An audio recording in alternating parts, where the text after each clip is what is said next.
Assalamualaikum warahmatullahi wabarakatuh. Sahabat semuanya yang dirahmati Allah Subhanahu wa taala. Pada kesempatan kali ini kami akan membahas tentang 5 tempat di bumi yang disebut dalam Al-Qur'an dan hadis namun masih menjadi misteri. Al-Qur'an merupakan kitab suci umat Islam yang di dalamnya terdapat banyak petunjuk tentang alam semesta, termasuk diantaranya sejumlah tempat misterius di bumi. Terdapat banyak tempat di bumi yang jarang bahkan belum pernah dijangkau oleh manusia.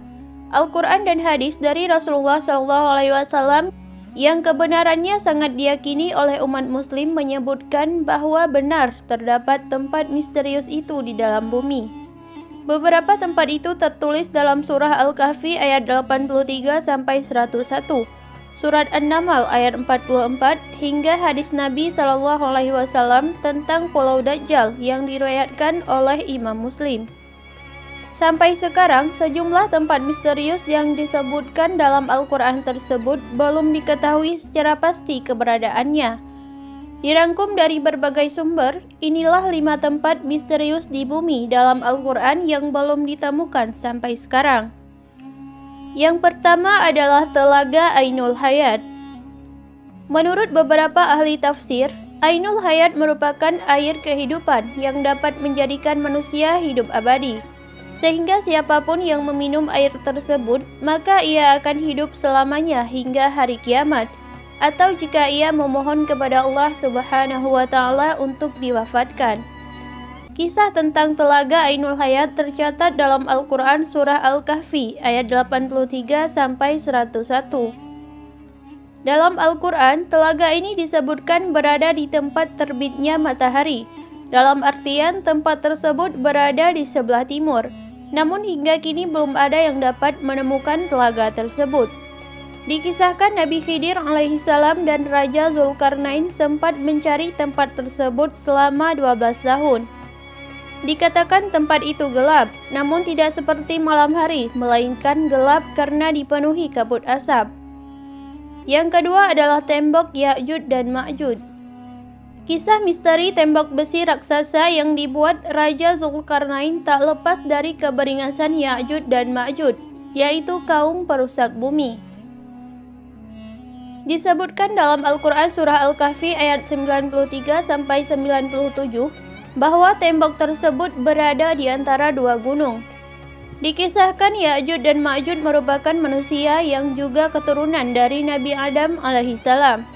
Keberadaan tembok besi yang dibuat Zulkarnain hingga kini juga masih tertutupi tabir. Namun tak sedikit yang mempercayai lokasi tembok Ya'juj dan Ma'juj di antara Samarkand dan India.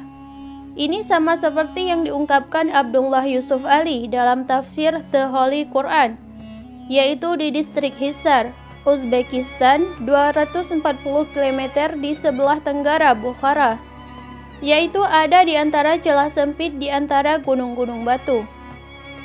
Yang ketiga adalah Pulau Socotra. Dajjal adalah makhluk Allah Subhanahu wa taala yang memiliki kekuatan besar sebagai fitnah di muka bumi. Dajjal akan muncul di akhir zaman. Ini seperti yang dijelaskan dalam Al-Quran dan hadis Nabi SAW.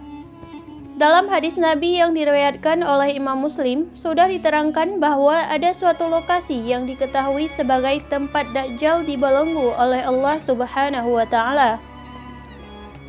Salah seorang sahabat Nabi bernama Tamim mengatakan ia tersesat di suatu pulau, di mana pulau tersebut terdapat binatang berbulu lebat dan seorang pria yang dibelenggu.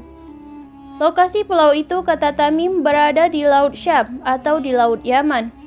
Terkait penjelasan tersebut, beredar isu yang beranggapan bahwa keterangan Tamim menuju pada Pulau Socotra yang berlokasi di Laut Yaman. Karena seperti yang diceritakan, pulau itu banyak ditemui binatang aneh dan ditumbuhi pepohonan yang tidak didapati di tempat lain, serta jarang dikunjungi oleh manusia. Yang keempat adalah Gunung Kaf. Diceritakan ketika Nabi Muhammad SAW pulang dari perjalanan Isra Mi'raj, beliau melihat Gunung Kaf, yang mana tampak pemandangan sangat indah. sehingga membuat Nabi Shallallahu Alaihi Wasallam terpesona dengan keindahan tersebut.